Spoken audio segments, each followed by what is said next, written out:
సమయంగా మార్చే ప్రయత్నం చేద్దాం. యాకోబు పత్రిక 4వ అధ్యాయము 7 నుంచి 10 వచనాలు. యాకోబు పత్రిక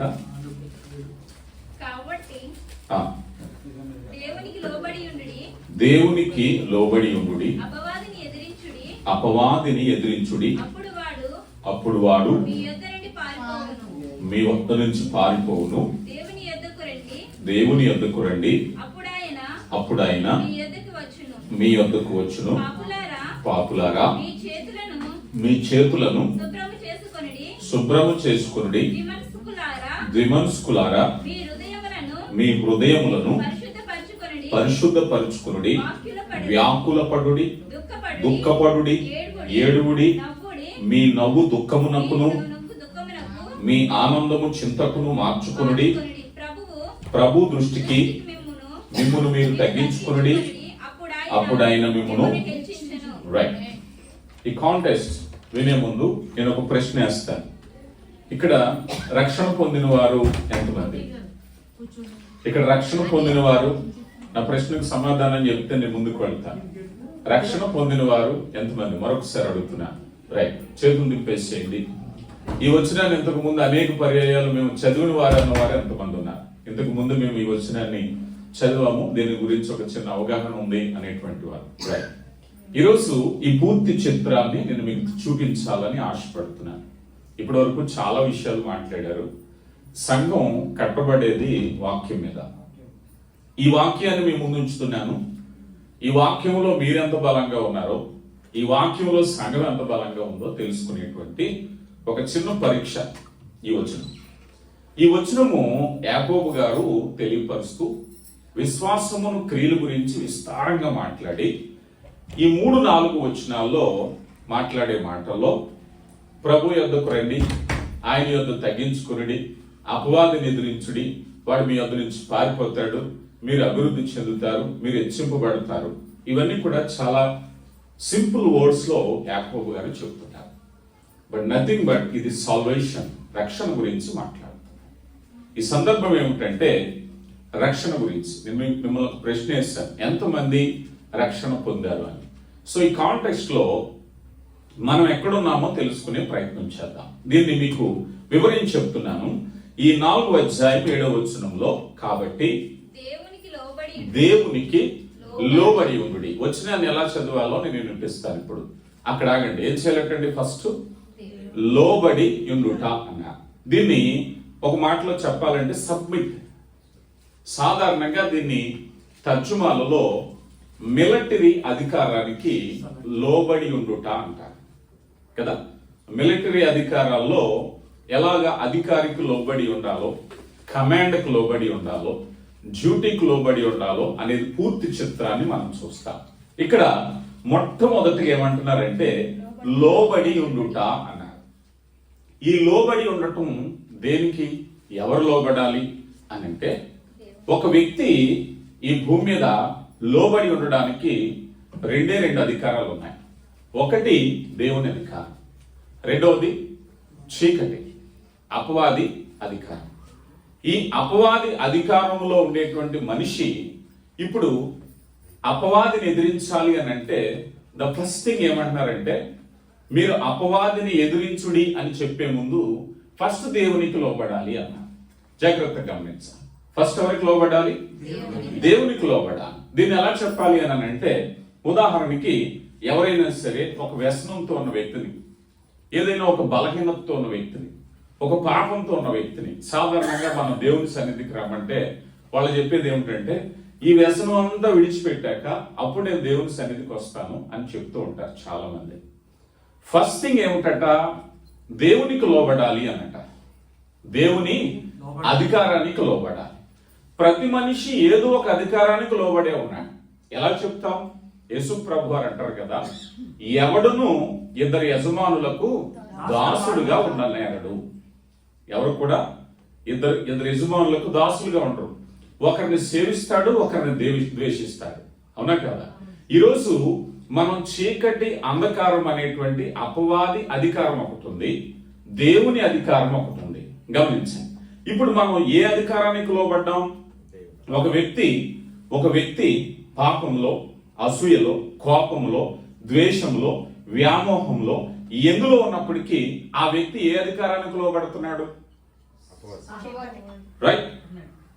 అతడు బాప్తిస్మం పొందాడా, నీళ్ళలో ములిగాడా, చర్చికి అటెండ్ అవుతున్నాడా, వాక్యం చదువుతున్నాడా, ఇది పక్కన పెట్టేసి ఒక వ్యక్తి దేనికి లోబడి జీవిస్తున్నాడు. ఇక్కడ ఫస్ట్ థింగ్ అదే అంటారు, దేవునికి లోబడి యుండుడి. ద ఫస్ట్ కొటేషన్, రక్షణ ప్రారంభమైంది ఎక్కడంట? దేవునికి లోబడి ఉండుట. రోమీయులకు రాయబడిన పత్రిక 1వ అధ్యాయము 1వ వచనంలో, రోమీయులకు రాయబడిన పత్రిక 1వ అధ్యాయము 1వ వచనంలో, యేసుక్రీస్తు దాసుడును. ఎవరండి? యేసుక్రీస్తు దాసుడును. ఎవరు మాట్లాడేది? పౌలు గారు ఏమంటారు? ఇప్పుడు యేసుక్రీస్తు దాసుడను అన్నాడు. మరో చోట దీని ఇంగ్లీష్ లో ద బాండ్ సర్వెంట్ అంటారు. అంటే ఆయనకు కట్టు బానిస. ఎవరండి ఇప్పుడు? ఆయన బానిస, ఆయన దాసుడు. ఇప్పుడు ఇంతకు ముందు ఎవరైనా క్రీస్తు దాసుడు కాదు. క్రీస్తు దాసుడిగా మారిన తర్వాత ఇప్పుడు ఏమంటున్నాడంటే, నేను క్రీస్తు దాసుడని. ఎవరైతే లోబడతాడో ఆ వ్యక్తి దాసుడు, అధికారానికి లోబడినవాడు. చీకటి పనులు చేసి దేవునికి లోబడినట్టు అవుతారా? అవుతారా? నీ పనులు బట్టి, నీ విధేయతను బట్టి, నీవు స్పెండ్ చేసేటువంటి టైం, నీ టాలెంట్స్ నువ్వు ఏదైతే ఉపయోగిస్తున్నావో అది నువ్వు లోబడుటకు ఈ దేనికి మీరు అప్పగించుకుందరో. చూడండి, రోమీయులకు రాయబడిన పత్రిక 10వ అధ్యాయము 9వ వచనం. అదేమనగా యేసు ప్రభువుని నీ నోటితో ఒప్పుకొని దేవుడు మృతుల్లో నుండి ఆయన లేపెనని నీ హృదయమందు విశ్వసించిన ఎడల నీవు రక్షింపబడుదువు. యాలయనగా నీతి కలుగునట్లు మనుష్యుడు హృదయములో విశ్వసించి రక్షణ కలుగునట్లు నోటితో ఒప్పుకొనెను. రైట్. ఇక్కడ లోబడేటువంటి అధికారం అనేది మొదట హృదయంలో రావాలి. ఏమండి? ఒక మనిషికి సేవ చేయాలి, ఒక మనిషికి గౌరవించాలి, ఒక మనిషిని నేను లోబడి జీవించాలంటే ఎక్కడి నుంచి కలగాలి? హృదయంలోంచి రావాలి. వన్స్ నీ హృదయాన్ని ఎవరికి లోబరిచావో, నీ హృదయాన్ని ఏ అధికారానికి లోబరిచారు, వ్యక్తి సాధారణంగా తన యొక్క అభిరుచికి, తన యొక్క కోరికలకు, మేబీ అది శరీర కార్యం కావచ్చు, అది పాపం కావచ్చు, అది జోదం కావచ్చు, దేనికో దానికి తన హృదయాన్ని లోబరుచుకుంటున్నాడు. ఒక వ్యక్తి దేనికి లోబరుచుకుంటున్నాడో దానికి దాసుడు, దేనికి లోబరుచుకుంటున్నాడో దానికి దాసుడు. కానీ వాక్యం చెప్తుంది, రక్షణలో ద ఫస్ట్ స్టెప్ ఏమిటంటే సబ్మిట్ యువర్ సెల్ఫ్. మొట్టమొదటిగా నీవు దేవునికి లోబరుచుకుని ఉండాలి. అదే చెప్తున్నారు యాకోబు గారు. మొదట దేవునికి లోబడుడి, ఫస్ట్ థింగ్. ఎప్పుడైతే దేవునికి లోబడ్డావో, ఒకవేళ దేవునికి లోబడలేదండి, అసూయతో బ్రతికే వ్యక్తి అసూయకు లోబడ్డాడు, కోపంతో బ్రతికే వ్యక్తి కోపానికి లోబడ్డాడు, ద్వేషానికి లోబడినటువంటి వ్యక్తులు ఉన్నారు. ఈరోజు మనుషులు లోకంలో రకరకాలైనటువంటి ఆలోచనలతో లోబడ్డారు. అంటే ఇంకా చెప్పాలి అని అంటే, లోబడటానికి ఒక అధికారం ఉంటుంది. ఈ అధికారం మాస్టర్ అన్నారు. ఎవరండి? యజమానుడు, మాస్టర్. నీ మాస్టర్ ఎవరెప్పుడు? నీ మాస్టర్ ఎవరు అనేది ఆలోచన చేస్తే ఆన్ యువర్ బిహేవియర్, నీ లైఫ్ ఏదైతే ఉందో అదే నీ మాస్టర్. నీ జీవితంలో ఏది అనుసరిస్తున్నావో, ఈరోజు మనం అందరం క్రీస్తు సంబంధులమే, ఈరోజు మనం అందరం క్రైస్తవులమే, ఈరోజు మనం అందరం కూడా రక్షణ పొందిన వారమే, ఈరోజు మనం అందరం కూడా నిత్య జీవానికి అర్హత కోసం ఎదురు చూసేవారమే. అది మన పర్సెప్షన్. బట్ రియాలిటీ ఏంటంటే, నీ మాస్టర్ ఎవరు, నువ్వు దేనికి లోబరుచుకున్నావు, అది దేని మీద ఆధారపడి ఉన్నట్టే నీ జీవితంలో నువ్వు ఇష్టపడే దాని మీద నువ్వు లోబరుచుకున్నట్టు. అందుకే రక్షణలో ద ఫస్ట్ స్టెప్ ఏమిటంటే, మొదట మీరు దేవునికి లోబడి ఉండు.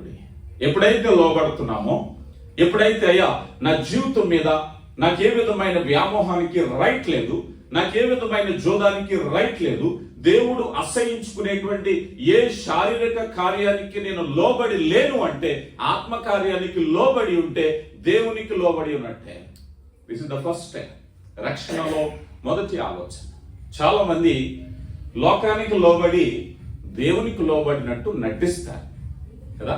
చాలా మంది ఏదో దాని యజమానుడిగా పెట్టుకుని క్రీస్తే నా ప్రభు అంటారు. నోరు కాదు. ఇందాక చూసాం రోమీయులకు రాయబడిన పత్రిక 10వ అధ్యాయంలో మనుషుడు హృదయపూర్వకంగా విశ్వసించాలట. నీ నమ్మకం, నీ బలమైన నమ్మకం, నువ్వు దేని కొరకు సమయాన్ని వెచ్చిస్తున్నావో, దేని కొరకు ప్రయాసపడుతున్నావో, దేని కొరకు ఎక్కువ సమయాన్ని కేటాయిస్తున్నావో, దాట్స్ యువర్ మాస్టర్ కదా. చాలాసార్లు ఒక వ్యక్తి ఏ వ్యసనములో నువ్వు ఉన్నావు అని చెప్పటానికి మానసిక తత్వవేత్తలు చెప్పేది ఒక రోజులో 24 గంటల్లో ఏ విషయం మీద ఎక్కువ సమయాన్ని కేటాయిస్తున్నావో దట్స్ యువర్ వీక్నెస్. అదే నీ బలహీనత. ఎవరెవరిని నిందించక్కర్లేదు. అయ్యో పలానా విషయంలో నువ్వు బలహీనుడిగా ఉన్నావు అనుకో, చాలా మంది కోపం వస్తుంది. So take your phone, contact టీ, ఎక్కువ ఎవరితో మాట్లాడుతూ దట్స్ యువర్ వీక్నెస్. అదే నీ మాస్టర్. ఎక్కువ సమయాన్ని ఎక్కడ కేటాయిస్తున్నావు, ఎక్కువ డబ్బును దేని మీద వ్యయపరుస్తున్నావు, ఎక్కువ ఆలోచనలు దేని మీద కలిగి ఉన్నావు, దట్స్ యువర్ మాస్టర్. కొద్దిసేపు ఆరాధించడానికి మనకు భయం, కొద్దిసేపు వాక్యాన్ని ధ్యానించడానికి మన భయం. కానీ కొన్ని విషయాల్లో రోజులు, దినాలు, నెలలు, సంవత్సరాలు గడిచిపోయినా విసుగు రానటువంటిది ఉంటుందే, దట్స్ యువర్ మాస్టర్. అదే నువ్వు లోపరుచుకున్నావు, అదే నీ మాస్టర్.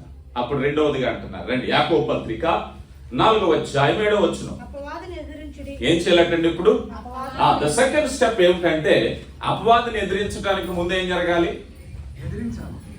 ఎదిరించడానికి ముందు ఏం జరగాలి? దేవునికి లోబడి ఉండాలి.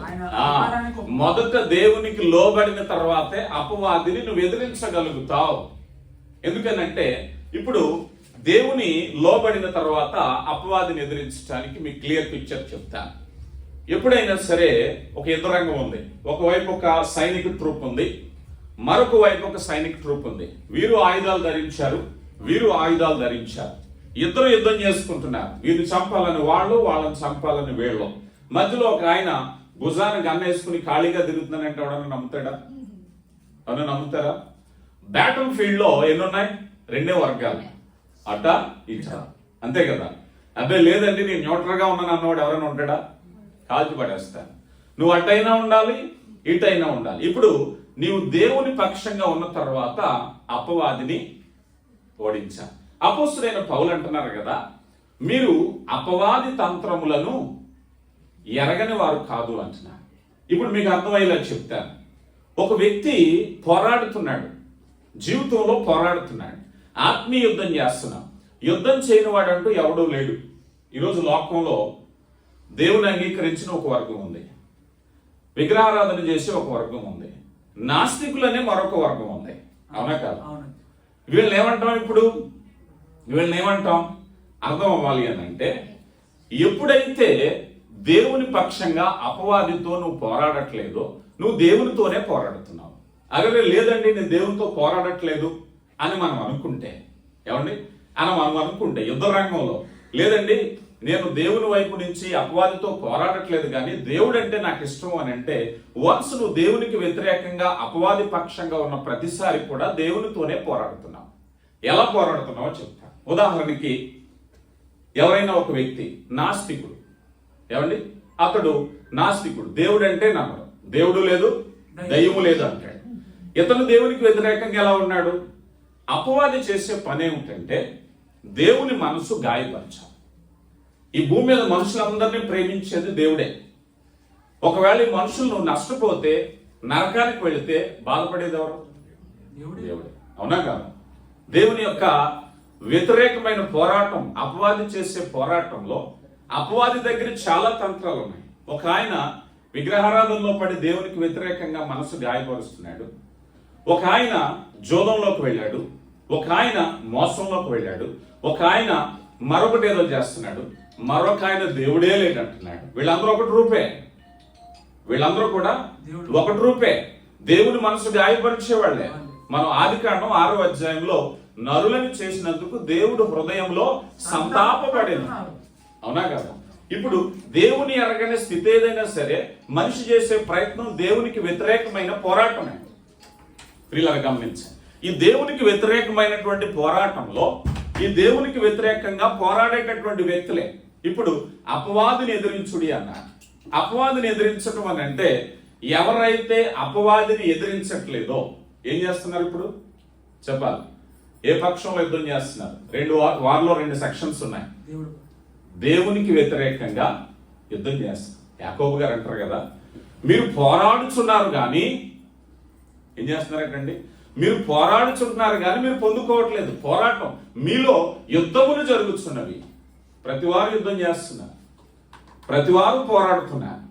దేనికి వ్యతిరేకంగా ఎవరు పోరాడుతున్నారు? ఒక వ్యసనం కోసం ఒక ఆయన పోరాడతాడు. ఉదాహరణకు ఒక జోదం ఉన్న వ్యక్తిని మీరు తీసుకోండి. ఫర్ ఎగ్జాంపుల్, ఇతను జోడం ఆడడానికి ఒకవేళ దొంగతనం చేస్తాడు, మోసం చేస్తాడు, తన ఇంట్లోనే తన దొంగతనం చేస్తాడు. ఏదో ఒకటి పోరాటం ఏం చేస్తున్నాడు? ఇప్పుడు యుద్ధం చేస్తున్నాడు. తను యుద్ధం చేస్తున్నాడు అంటే దేవునికి వ్యతిరేకంగా యుద్ధం చేస్తున్నాడు. నా ఇంట్లో నేను దొంగతనం చేసుకుంటున్నానంటే దేవునికి వ్యతిరేకంగా యుద్ధం. అయ్యా నా శరీరాన్ని నేను పాడు చేసుకుంటున్నానంటే దేవునికి వ్యతిరేకంగా యుద్ధం. మీరు దేవునికి లోబడి అపవాదిని ఎదురించుడి. రెసిస్ట్ అన్నారు, ఎదురించాలి. ఎదిరించని స్థితి ఒక ఆయన అసూయకి పడిపోతాడు, ఒక ఆయన కోపానికి పడిపోతాడు, ఒక ఆయన పాపానికి పడిపోతాడు, ఒక ఆయన ఇంకొక విషయానికి పడిపోతాడు. ప్రతి వారు కూడా యుద్ధం చేయట్లేదు. ఇప్పుడు ఈ యుద్ధ రంగంలో, ఈ బ్యాటిల్ ఫీల్డ్ లో దేవునికి వ్యతిరేకంగా యుద్ధం చేసేవారే. లేదండి నేను దేవునికి వ్యతిరేకంగా యుద్ధం చేయట్లేదు, అపవాదికి వ్యతిరేకంగా చేస్తున్నానంటే ఇదిగో నేను కల్మషం మీద యుద్ధం చేస్తున్నాను, వ్యసనం మీద యుద్ధం చేస్తున్నాను, కోపం మీద యుద్ధం చేస్తున్నాను, అసూయ మీద యుద్ధం చేస్తున్నాను. నాకు ఏదైతే దేవునికి వ్యతిరేకమైనటువంటి శరీర క్రియ ఉందో దాని మీద నేను యుద్ధం చేస్తున్నానంటే యాకోబు గారు చెప్తున్న మాట అదే. నీ ఫైట్. అందుకే ఎఫెసీయులకు రాయబడిన పత్రికలో, ఎఫెసీయులకు రాయబడిన పత్రిక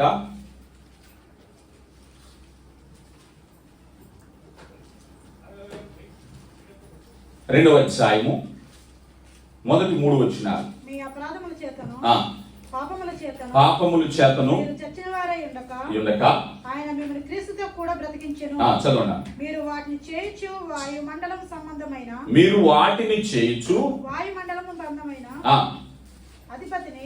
వాయుమండల సంబంధమైన అధిపతిని అనగా అవిధేయులైన వారిని ఇప్పుడు ప్రేరేపించు శక్తిని అధిపతిని ఎవరండి? అవిధేయులైన, చూడండి, అవిధేయులైన వారిని ప్రేరేపించు శక్తి. అవిధేయత ఎవరి వల్ల వచ్చింది? ఎప్పుడు వచ్చింది? ప్రారంభంలో కదా. అవిధేయత అనేది పరలోకంలోనే చూసాం, అది మనకు తెలియదు. మానవ జాతికి తెలిసింది ఏదేను తోటలో జరిగింది. ఏదేను తోటలో ఆజ్ఞాతిక్రమం అనే అవిధేయతను ప్రేమించేటటువంటి అధిపతి ఎవరైతే ప్రేరేపిస్తున్నాడో కదా. ఇప్పుడు ఈరోజు దేవునికి వ్యతిరేకమైన ఆలోచన నీలో పుట్టించింది అపవాది, అవునా కాదా? ప్రేరేపించే శక్తికి నువ్వు లోబడుతున్నావు. ఇప్పుడు దేవునికి వ్యతిరేకంగా పోరాడుతున్నాం. ఏమని? అవిధేయత. ఒక వ్యక్తి దేవుని ఆజ్ఞను తప్పిపోయినప్పుడు అవిధేయత వలన దేవుని మనసు గాయపరుస్తున్నాడు. అందుకే ఎఫెసీ పత్రికలో పరిశుద్ధాత్మను దుఃఖపరచుకుడి. ఏం చేస్తున్నారండి? పరిశుద్ధాత్మను దుఃఖపరచుకుడు. ఏమండి? తాగడం వలన శరీరాన్ని పాడు చేసుకుంటే ఎవరికండి నష్టం? పరిశుద్ధాత్మను దుఃఖపరుస్తున్నాం. అయ్యా నేనేదో చేస్తే మీకేమిటండి? పరిశుద్ధాత్మను దుఃఖపరుస్తున్నావు. దేవునికి వ్యతిరేకంగా తిరుగుబాటుదారులు అన్నారు యెషయా గ్రంథంలో. లోబడినోళ్ళని ప్రజలారా, తిరుగుబాటుదారులారా. ఇప్పుడు చేసే పని ఏమిటంటే వీరు చేసేటువంటి పని అవిధేయుల వారిని ప్రేరేపించే శక్తి అధిపతిని అనుసరించి ఈ ప్రపంచ ధర్మము చొప్పున ముడుపు నడుచుకొనుచు వారితో కలిసి మనం అందరము శరీరం యొక్కయు మనసు యొక్కయు కోరికలు నెరవేర్చుకొనుచున్నాము. ఏం చేస్తున్నారంటండి? నా మనసుకు నచ్చింది, నా శరీరానికి నచ్చింది, నేను ఇలాగే బ్రతుకుతాను. వన్స్ అలా అనుకుంటే దేవునికి వ్యతిరేకంగా పోరాడుతున్నాం కదా. అవిధేయులు అన్నారు. అవిధేయతను ప్రేరేపించే శక్తి కలిగినటువంటి అపవాది ప్రేరణలో మనం ఇంకా బ్రతుకుతున్నాం. గమనించాలి. యోహాను సువార్త 8వ అధ్యాయం 44వ వచనం.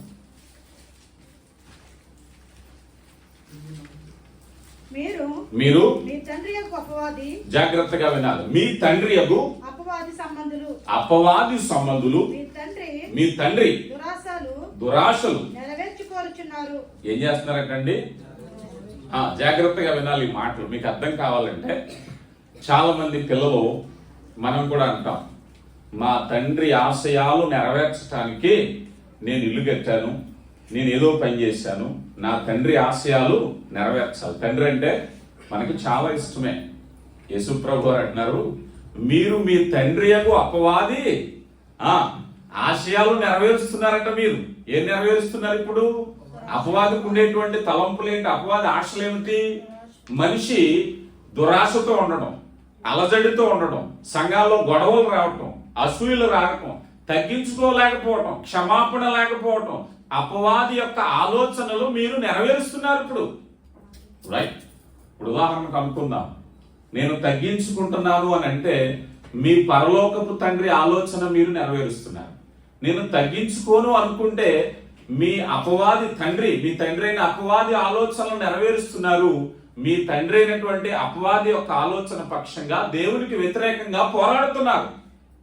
Very clear picture. యాకోబు గారు అదే చెప్పేది. ఇప్పుడు ఎవరి కోరికలు? ఇప్పుడు ఉదాహరణకి ఒక వ్యక్తి, అయ్యా నేను మద్యపానం తాగుతున్నాను, అవునండి మా తండ్రి అయినటువంటి అపవాది ఆశలు నేను నెరవేరుస్తున్నాను, అవునా కదా? ఒక వ్యక్తి అలజడికి కారణం అవుతున్నాడు, అప్పుడు ఏమంటాడు? ఆ వ్యక్తి అలజడికి కారణం అయితే, అవునండి ఎక్కడైతే సమాధానంగా ఉందో అక్కడ నా తండ్రి అయినటువంటి అపవాది జగడం పెట్టమన్నాడు కనుక అక్కడ నేను జగడం పెడుతున్నాను, అవునా కదా? ఎక్కడైతే సంతోషంగా ఉందో అక్కడ నేను సమాధానంగా లేకుండా చేస్తున్నానంటే నా తండ్రి అయినటువంటి అపవాది కోరిక నేను నెరవేరుస్తున్నాను ఇక్కడ. రైట్? అంతేనా? ఇప్పుడు ఎవరి పక్షంగా? ఒకవేళ అపవాది ఫోర్స్ మన మీదకి వచ్చింది, అయ్యా నేను తగ్గించుకోగలుగుతున్నా, నేను సహించగలుగుతున్నా, నేను ఓర్చుకోగలుగుతున్నా, నేను ప్రార్థన చేయగలుగుతున్నా, నేను నిలబడగలుగుతున్నాను, ఎందుకంటే నా తండ్రి అయినటువంటి దేవుని గుణలక్షణాలను నేను కలిగి నెరవేరుస్తున్నాను. రైట్? నువ్వు దేవుని పక్షంగా అపవాదికి వ్యతిరేకంగా పోరాడుతున్నావు. లేదు లేదు అంటే ఇక్కడ అదే చెప్తున్నారు యేసు ప్రభు, మీ తండ్రి అయినటువంటి అపవాది ఆశలు నెరవేర్చకూర్చున్నా. వాడు ఆది నుంచి చూడండి కింద ఏమన్నారు? వాడు నరహంతకుడు. ఆగండి, అక్కడ ఏం చేస్తున్నాడు ఇప్పుడు? నరహత్య చేసేవాడు. నరహత్య చేసేవాడు కత్తితో పొడిచేవాడు కాదట. నీ సహోదరుని చూసి వ్యర్థుడు అన్నవాడు కూడా నరహంతకుడే. ఇప్పుడు మాట చేత గాయం రేపడానికి ప్రయత్నించేవాడు తన తండ్రి అయినటువంటి అపవాది కోరిక నెరవేరుస్తున్నాడు ఇక్కడ, అవునా కాదా? ఏమండి, అవునా కాదా? సహించువాడు ధన్యుడు అన్నారు. ఎవరండి సహించువారు? ఇప్పుడు ఏ పక్షంగా మనం ఉన్నాం? అందరూ రక్షణ పొందిన వారమే. ఈ వాక్యము ఈ సింపుల్ కాంటెస్ట్ నేను వారం రోజులు చెప్తాను. ఇది చాలా పెద్ద లెసన్. నేను 2 పాయింట్లు చెప్పదలుచుకున్నాను ఈరోజు. మనం 2 పాయింట్లు ఉన్నాయి, 8 పాయింట్లు ఉంటాయి. ఈ సెకండ్ పాయింట్ లో మీ తండ్రి అయినటువంటి అపవాది కోరికలు నెరవేరుస్తున్నారు. వాడు ఎవరండి? మొదటి నుంచి నరహంతకుడు. వాడు ఆడి నుంచి నరహంతకుడు. నీ సహోదరుడు నీ వల్ల గాయపడుతున్నాడా? నీ సహోదరుడు నీ వల్ల బాధపడుతున్నాడా? నీ సంఘంలో, నీ కుటుంబంలో మరెవరైనా నీ వలన బాధపడుతుంటే నీ తండ్రి ఆశలు నెరవేరుస్తున్నావు, అవునా కదా? ఒక వ్యక్తిని మాట ద్వారా గాయపరిచి గాయం పొందిన తర్వాత ఆనందపడ్డారనుకోండి, ఎవరు బుద్ధది? అపవాది బుద్ధది, అవునా కదా? సాయంత్రం అయ్యేసరికి అప్పుడప్పుడు మనం ప్రార్థన చేసుకుంటూ ఉంటాం, అయ్యా నా వల్ల ఎవరైనా బాధపడి ఉంటే నన్ను క్షమించాలి. దేవుని స్వభావం, దేవుని స్వభావం. ఆ దేవుని స్వభావం కాకుండా ఒక వ్యక్తిని మాట చేత, క్రియ చేత మరేదైనా గాయపరిచే ప్రయత్నం చేస్తే నరహత్య చేయవ. తర్వాత చూడనా? సత్యమందు నిలిచిన వాడు కాదు, సత్యమందు నిలిచిన వాడు కాదు, వాని యందు సత్యమే లేదు, సత్యమే లేదు. వాడు అబద్ధం ఆడినప్పుడు ఏమిటండి?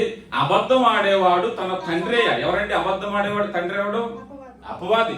వాడు ఆది నుండి ఎవరటండి? అబద్ధుడు, అబద్ధమునకు జనకుడు కదా.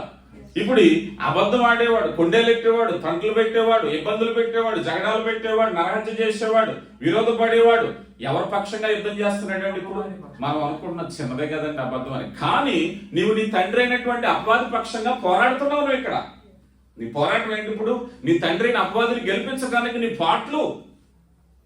మనిషి కష్టపడుతున్నాడు. ఇప్పుడు ఏమని? నేను అబద్ధం ఆడాలి, నేను గొడవ పెట్టాలి, నేను జగడం పెట్టాలి, నేను ఇబ్బంది పెట్టాలి. ఎందుకనంటే సమాధానంగా ఉండడం నా తండ్రి అయిన అపవాదికి ఇష్టం లేని పని, అవునా కాదా? I'm right are wrong? అంతేనా? దేవుని వాక్యం. కష్టపడుతున్నాడు అపవాదిని గెలిపించడానికి. కానీ తండ్రి అయిన దేవునికి లోబడుడి, అప్పుడు అపవాదిని ఎదిరించుడి. అపవాదిని ఎదిరించడం అంటే ఏం చేయాలి?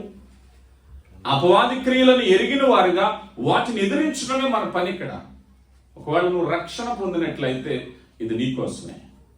నువ్వు రక్షణ పొందినట్లయితే ఇది నీకోసమే. అందుకే అంటున్నారు అపవాది క్రియలను. రోమీయులకు రాయబడిన పత్రిక 6వ అధ్యాయం 16వ వచనం. 6:16 లోబడుటకు దేనికి మిమ్మును అప్పగించుకుని ఉన్నారో అది చావు నిమిత్తముగా నీతి నిమిత్తముగా విధేయతకే గాని దేనికి మీరు లోబడుదురో దానికే దాసులగుదురని మీరు ఎరుగరా? చాలండి. ఇప్పుడు దేనికి మీరు లోపరుచుకున్నారు? ఇందాక నేను చెప్పాను కదా, ఇందాక ఏం చెప్పాను? యుద్ధంలో రెండే ట్రూప్స్ ఉంటాయి. అవతల ఒక ట్రూప్ ఉంటుంది, యువతలో ఒక ట్రూప్ ఉంటుంది. 2 ట్రూపులు ఉంటాయి. ఈ ట్రూప్ లో అవతల వారిని ఓడించాలి, ఈయన గెలిపించాలి. ఈ ట్రూప్ లో ఈయన గెలిపించాలి, అవతల వారిని ఓడించాలి. నువ్వే ట్రూప్? ఇందాకన్నా నేను ఏ ట్రూప్ కాదంట కుదరదు. ఏదో ట్రూప్ లో ఉండవలసిందే. వన్స్ నువ్వు దేవుని పక్షంగా ఉండి దేవుని అపవాదిని ఎదిరించి దేవుని పక్షంగా గెలిపిస్తున్నావా? లేదు అపవాది పక్షంగా ఉండి దేవునికి వ్యతిరేకంగా అపవాదిని గెలిపించాలనుకుంటున్నావా? ఇదే చెప్పబడుతున్న మాట. మీరు దేవునికి లోబడి అపవాదిని ఎదిరించుడి. ఏ డొమైన్ కింద మనం ఉన్నాం? ఒక వ్యసనం, ఒక జగడం, ఒక శరీర క్రియ, ఏదైనా ఆ డొమైన్ కింద ఎప్పుడైతే ఉన్నామో దేవునికి వ్యతిరేకమైన పోరాటము నువ్వు చేస్తున్నావు. దేవునికి విరోధమైనటువంటి పోరాటం. చూడండి దిగున 16వ వచనం కదా చదివారు. మీరు పాపమునకు దాసులైంటిరి గాని ఏ ఉపదేశ క్రమమునకు మీరు అప్పగించబడుతురో దానికి హృదయపూర్వక 20వ వచనం. మీరు పాపమునకు దాసులైనప్పుడు నీతి విషయమై నిర్బంధము లేని వారై ఉన్నారు. చాలండి. ఇక్కడ పాప విషయంలో మీరు లోబడి ఉన్నప్పుడు నీతి విషయంలో నిర్బంధం ఏమీ లేదు, మీకు భయం ఏమీ లేదు. ఎందుకంటే పాపానికి లోబడిపోయా. ఇప్పుడు క్రీస్తు వైపు వస్తే మీకు ఒక నిర్బంధం ఉంది, మీకు ఒక కట్టుబాట్లు ఉన్నాయి, మీకు ఒక నియమం ఉంది, మీకు ఒక ఉపదేశం ఉంది, మీకు ఒక ఆజ్ఞ ఉంది, మీకు ఒక కట్టు ఉంది, మీకు ఒక సంఘం ఉంది, మీకు ఒక గ్రంథం ఉంది. కానీ నీతి విషయంలో నిర్బంధం లేదు. ఇక అపవాది పక్షంగా యుద్ధం చేస్తే యు హావ్ ఓన్ రైట్. నువ్వు ఎటైనా ఆలోచించవచ్చు, ఎటైనా మాట్లాడవచ్చు, ఎలాగైనా జీవించవచ్చు. నీతి విషయంలో నిర్బంధం లేదు ఇప్పుడు. అయితే ఇక్కడ మరొక విషయం ఏమిటయ్యా అన్నట్లయితే అపవాది చేసేటువంటి ప్రయత్నంలో మరొక డేంజర్ ఏమిటయ్యా అన్నట్లయితే అపవాది యుద్ధం చేసేటప్పుడు యుద్ధంలో ఈ మాట చెప్పిన యుద్ధం వల్ల విజయం సాధిస్తావా లేదా? అపవాది దేవుని మీద యుద్ధం చేసినప్పుడు గెలుస్తాడా లేదా? చెప్పాలి. గెలవగలుగుతాడు అపవాది? గెలవలేడు కదా. తెలియకుండా ఎందుకు పోరాడుతున్నాడు? చెప్పాలి. మనిషి తెలుసు కూడా ఎందుకు పోరాడుతున్నాడు? మనిషి కూడా ఒక వ్యసనంలో వెళ్ళినప్పుడు ముగింపు ఏమిటో మనిషికి తెలుసా తెలీదా? ఒక మద్యపానం తాగిన రోజు విపరీతమైన మద్యపానం మనిషి ప్రాణం తీస్తుందని తెలుసా తెలీదా? ఆర్థికంగా తీవ్రమైన కారణాలకు వెళ్ళినప్పుడు నష్టపోతాడని తెలుసా తెలీదా? అయినప్పటికీ ఎందుకు పోరాడుతున్నాడు? మత్తయి సువార్త 4వ అధ్యాయంలో యేసు ప్రభు గారి దగ్గరికి వెళ్ళినప్పుడు అపవాది శోధించడానికి ప్రయత్నిస్తాడు. అపవాదికి తెలుసా తెలీదా శోధనలో ఓడిపోతాడని? అయినా ప్రయత్నం. జాగ్రత్తగా గమనించండి. అపవాది తలంపులు అలాగే ఉంటాయి. నీ ప్రయత్నంలో నువ్వు చేసేది తప్పని తెలిసినా కూడా ప్రయత్నించే, ఇందాక అనుకున్న అవిధేయతను ప్రోత్సహించేటటువంటి ఆత్మ కలిగిన వాడు అపవాది. ఇప్పుడు చెప్తున్నా. యోహాను గారు రాసిన పత్రిక, మొదటి పత్రిక 5వ అధ్యాయం 19వ వచనం. యోహాను గారు రాసిన మనము దేవుని సంబంధులమని ఎరుగుదుము. మనము సత్యవంతుడైన వానిని ఎరుగవలనని దేవుని కుమారుడు వచ్చి మనకు వివేకం అనుగ్రహించున్నాడు. చాలండి. రైట్. ఇప్పుడు సత్యమందు ఉండవలనని దేవుడు కుమారుడు వచ్చి, ఇంతకు ముందు మనకేం తెలియదండి, సత్యం ఏంటో మనకు తెలియదు, అవగాహన లేదు, బ్రతికేసాం. ఇష్టానుసారంగా జీవించేసాం. క్రీస్తులోకి వచ్చాక, రక్షణలోకి వచ్చాక ఏం తెలిసిందండి? సత్యం తెలిసింది. అదే అంటున్నారు, ఇప్పుడు దేవుడు కుమారుడు వచ్చి మనకు వివేకము అనుగ్రహించాడు. మనం క్రిస్మస్ చేసేసాం. ఎందుకు వచ్చారు భూమి మీదకి? చెప్పాలి. వివేకం కలిగించాలి. వివేకం లేదు మనుషులకు. అపవాది తంత్రాల్లో మరలు గొలిపేస్తున్నాడు. అయ్యా నువ్వు చేసిందే చట్టం అంటున్నాడు, నువ్వు చేసిందే జీవితం అంటున్నాడు, నువ్వు చేసిందే కరెక్ట్ అంటున్నాడు. ఇప్పుడు మనిషి నువ్వేం చేసినా నువ్వు చేసింది నీకు కరెక్ట్ అనే విషయం నుంచి వివేకము కలిగించటానికి ఆయన భూమి మీదకి వచ్చాడు. ఇప్పుడు దేవుని చట్టం అమలు కావాలి. ఇప్పుడు నీ చట్టం నా చట్టం కాదు. ఇప్పుడు ఎవరి విధానం వారికి యథార్థంగా కనిపిస్తుంది, ఎవరు వారు రైటే అనుకుంటున్నారు. కానీ ఈ సత్యం అనుగ్రహించడానికి దేవుడు కుమారుడైన క్రీస్తు మనము ఆ అవగాహన కలిగించడానికి వచ్చారు. ఇప్పుడు సత్యంలోకి వచ్చాం మనం. సత్యం ఏం చెప్తుంది? నేను తప్పు చేస్తే తప్పు అని చెప్తుంది. అవునా కదా? నేను తప్పు చేస్తే తప్పు అని చెప్పాలి. ఇప్పుడు అందరూ నీతివంతులు అయితే మరి తప్పు చేసినట్టు ఎవరు? అవునా కదా? ఇక్కడున్న నాతో కలిపి మనం అందరం కూడా ఎవరైనా సరే నాది తప్పు ఉందని ఎవరైనా ఒప్పుకోగలుగుతున్నామా? జాగ్రత్త గమనించాలి. అదే కదా ఇప్పుడు సత్యంలోకి వచ్చాక గ్రహింపులోనికి రావాలి. ఇంతకు ముందు గ్రహింపు లేదు. నేనేం చేస్తున్నాను? నా ఇష్టానుసారంగా ఇదిగో నేను డబ్బు తీసుకుంటున్నాను, నేను జోదం ఆడుతున్నాను. ఒరే అబ్బాయి, ఈ డబ్బు వల్ల నీ కుటుంబం పోతుంది, ఆర్థికంగా పతనం అవుతున్నావు, కుటుంబం నాశనం అవుతుంది, బిడ్డల భవిష్యత్తులు పాడైపోతున్నాయి. గ్రహింపు లేని పాపములో ఇంకా ఉన్నట్లయితే ఒక వ్యక్తి సంఘంలో కోపగించుకున్నా, నీ కోపం సంఘాన్ని పాడు చేస్తుందని గ్రహింపు రాకపోతే ఇప్పటికీ కూడా నీకు గ్రహింపు లేదు. అయ్యా దీనివల్ల జరిగేటువంటి నష్టం ఒకటి జరుగుతుంది, నువ్వు అపవాది పక్షంగా పోరాడుతున్నావు, దేవుని ఇంటిని పాడు చేసేస్తున్నావు అనేటువంటి గ్రహింపుకు రానంతసేపు కూడా ఆ వెలుగులోనికి నువ్వు రాలేదు. ఎవరెవరికి వ్యతిరేకంగా పోరాడుతున్నావు? సామెతల గ్రంథంలో జ్ఞానవంతురాలు తన ఇల్లు మూడు రాళ్ళు ఏం చేస్తుందట? తాటాకులన్నీ పీకేసేస్తుందట. అవునా కదా? మొత్తం తాటాకులన్నీ పీకేసేస్తుందట. జాగ్రత్తగా గమనించు. ఎందుకు ఈ మాట చెప్పుకుంటున్నామంటే గ్రహింపులోనికి రావాలి. దేవుని వాక్యము చెప్తుంది, అయ్యా మీరు దేవునికి లోబడి ఉండండి. మనం దేవుని యొక్క అధికారానికి వచ్చాం. ఇక మన ఇష్టమేం కాదు. మిలిటరీ క్యాంపులోకి వెళ్ళాక సివిల్ రైట్స్ ఉండవు అక్కడ కదా. ప్రతి వారికి కూడా సివిల్ రైట్స్ ఉంటాయి. మనకి పౌర హక్కులని మనకు ఉంటాయి. ఎక్కడున్నా ఎంతవరకు అయ్యి మిలిటరీ బేస్లోకి వెళ్తే పని చేయు. మిలిటరీ బేస్లోకి వెళ్ళి నాకు వాక్ స్వాతంత్రం ఉందంటే అవతలకి ఈడ్చి పడేస్తారు. నీకు వాక్ స్వాతంత్రం ఎక్కడ? సివిల్ ఏరియాలోనే. కంటోన్మెంట్స్లో ఉండవు. కంటోన్మెంట్స్లో ఎక్కడ కూడా సివిల్ రైట్స్ ఎక్కడ కూడా పనిచేయవు ఒక అధికారానికి లోబడ్డాక. సో క్రీస్తు ప్రభు అధికారంలోకి వచ్చాక శరీర క్రియలు నాశనం అయిపోయి, సొంత ఇగోలు నాశనం అయిపోయి, పాతవన్నీ విడిచిపెట్టేశాం. అవన్నీ కూడా గ్రహింపులోకి వచ్చాక అపవాది ప్రేరేపించు శక్తి కలిగినటువంటి అపవాది చేసిన ప్రయత్నాలని మనం తెలుసుకున్నాం. ఆ జ్ఞానానికి వచ్చేసాక అమ్మో వీటి వల్ల ఎంత ప్రమాదం ఉంది కనుక ఇదిగో వీటితో నేను పోరాడాలి. ఒకప్పుడు వేటితో ఉన్నాను. చూడండి, పూర్వం మనకు నక్సలైట్లు ఉండేవారు, ఇప్పుడు ఉన్నట్టున్నారు. వీళ్ళు ఏం చేసేవారు? ఒకప్పుడు ప్రభుత్వాన్ని వ్యతిరేకంగా ప్రభుత్వాన్ని గుర్తించేవారు కాదు.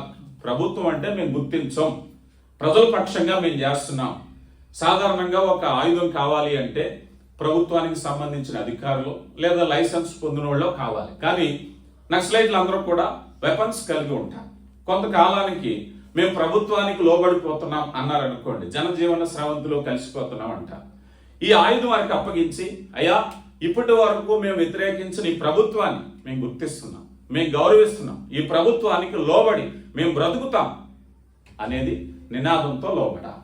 అంటే క్రీస్తు ప్రభు దగ్గరికి లోబడాలంటే నీ ఆయుధాలు వదిలేయాలి, నీ కోపం వదిలేయాలి, నీ సొంత ఇష్టాన్ని వదిలేయాలి. నీ కొన్ని ఆలోచనలు ఉంటాయి, ఎన్నో ఆలోచనలు ఉంటాయి. అయ్యా నీ ప్రభుత్వానికి నేను లోబడుతున్నాను. ఒక నక్సలైట్లు వచ్చి, బాబు నేను లోబడిపోతున్నాను, ఈ గన్న నా భుజాన్ని వేసి ఊళ్ళో తిరుగుతారంటే ఊరుకుంటారా?